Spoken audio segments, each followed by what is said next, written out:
આ કેમિકલના બેરલ ધોવાથી આવું ઘટના બની છે। पावागढ़ रोड साई बाबा मंदिर ની સામે गोडाउन से कांटा ની बाजू में केमिकल रात 5 वागे પછી छोड़े છે आ लोग। પછી એ અમારે બધા છોરા બોરા નાના મચ્છી એટલી મરી ગઈ છે, નાના છોકરા પણ આવી જાય છે તો ખજૂરી થાય છે। પછી અમે કેવા ગયા એને તો કે મારા હપ્તા ચાલે છે એવું બોલે અને અમારો બળદ બી ઓફ થઈ ગયો છે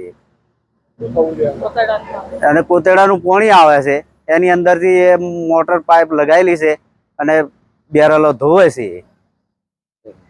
પેલો શું બધે ગોધરા બી હપ્તો ચાલે છે, હાલોલ બી ચાલે છે એવું બોલેલા એ ભાઈ ગોડાઉન વાળા।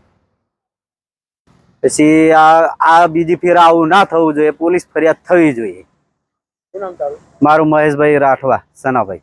14 તારીખના રોજ યમુના કેનાલમાં દૂષિત કેમિકલવાળા પીપળા ધોઈ અને કેમિકલ યમુના કેનાલમાં વહાવી અને ગામ તળાવમાં એ દૂષિત પાણી આવે એવી રીતે અમુક ઈસમોએ કાર્યવાહી કરેલ છે।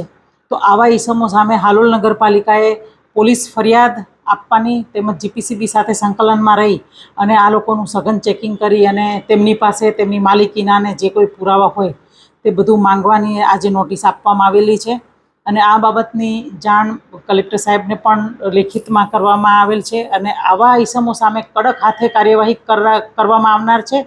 તેમજ પોલીસ ફરિયાદ કરી અને તેમને આવા કૃત્ય માટે થઈને આકરામાં આકરી સજા થાય તેવો પ્રયત્ન કરવામાં આવશે। દૂષિત પાણીથી શું થયું છે? આ દૂષિત પાણીથી માછલીઓ મરી ગઈ છે અને એ જે આવ્યું છે ગોડાઉન ત્યાં નજીકમાં કોઈ આદિવાસી ભાઈના બળદ પણ મરી ગયા છે એવું પણ ધ્યાનમાં આવેલ છે। હિરલ ઠાકર, ચીફ ઓફિસર, હાલોલ નગરપાલિકા।